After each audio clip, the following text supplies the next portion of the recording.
भगवान बुद्ध का एक शिष्य था, उसका नाम था आनंद। तो आनंद ने एक बार बुद्ध भगवान के चरणों में प्रणाम करके कहा कि मैं अमुक देश में आपके उपदेशों का प्रचार करने के लिए जाना चाहता हूं। तो बुद्ध भगवान ने कहा, इतना कष्ट क्यों कर रहे हो? तुम वहां इतना कष्ट पूर्वक जाओगे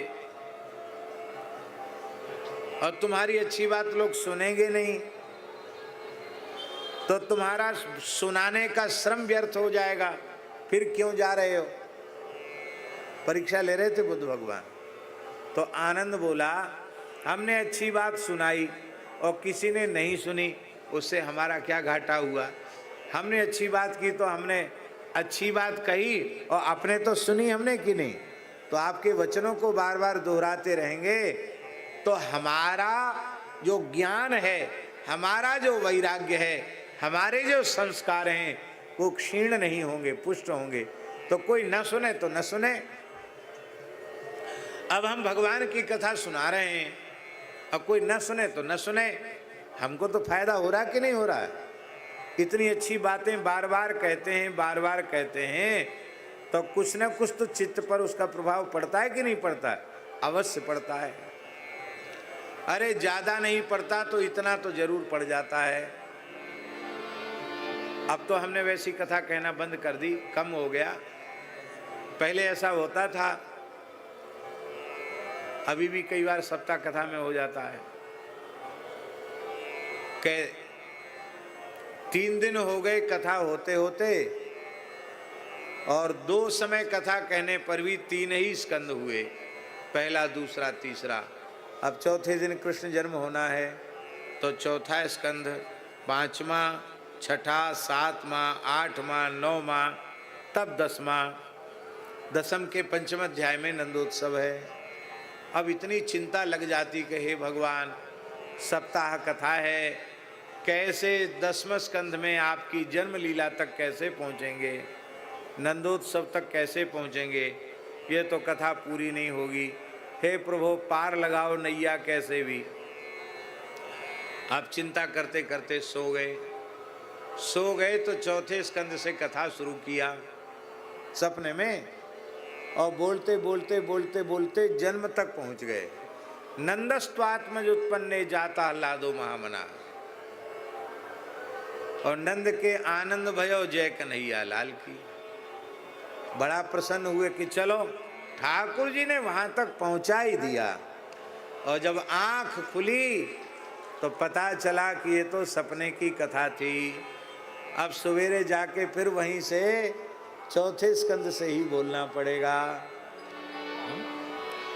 तो भले ही चिंता के कारण ही सही, पर कथा का ही तो ये फायदा है। काय का फायदा है? कथा का ही लाभ है, बहुत लाभ है। कथा सुनने वाले को तो लाभ है ही है, कहने वाले को लाभ है। इसलिए तदपि कहे बिन रहा न कोई, बिना कहे मत रहो, सब एक दूसरे को सुनाओ।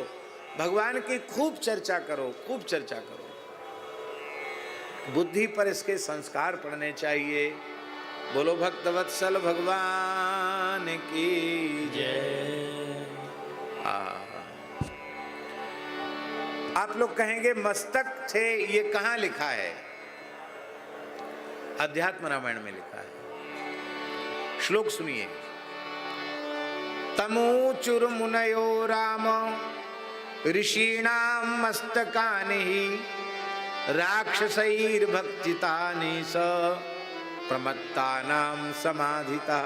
वो समाधि में बैठे थे, राक्षस उनके मस्तक खा गए।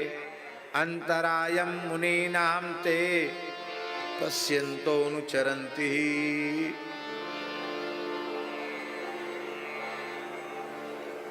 दूसरा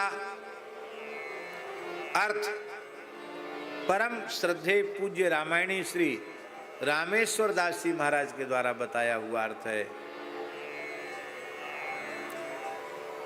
बोले सकल मुनि खाए तो फिर सकल मुनिन के आसमन जाए जाए सुख दीन। ये बात असंगत हो जाएगी। जब सब खा ही गए मुनियों को राक्षस, तो राम जी फिर किसके यहां गए दर्शन देने के लिए? इससे सिद्ध होता है कि जो विशेष तपस्वी शक्ति संपन्न ऋषि थे उनसे तो ये असुर डरते थे। अगस्त्य आदि ऋषि, सर्वभंग आदि ऋषि, उनके यहाँ नहीं गए वो, जो ऐसे ही थे सकल मुनि। ब्राह्मण जी के शब्दों में माने पूरे महात्मा नहीं थे, महात्मा की शकल थी, तो उनको खा लिया, सकल मुनि खाए। पर उस बात को भी जान करके राम जी के नेत्रों में जल आ गया। इसलिए जला गया, भैया भले ही ये वैसे तपस्वी तेजस्वी शक्ति संपन्न नहीं बन पाए, लेकिन वेश तो इन्होंने हमारा ही धारण किया था। मैं इन ऋषियों का अपराध सहन नहीं करूंगा। और भगवान ने प्रतिज्ञा कर ली, निश्चर निकर सकल मुनि खाए, सुनि रघुवीर नयन जल छाए।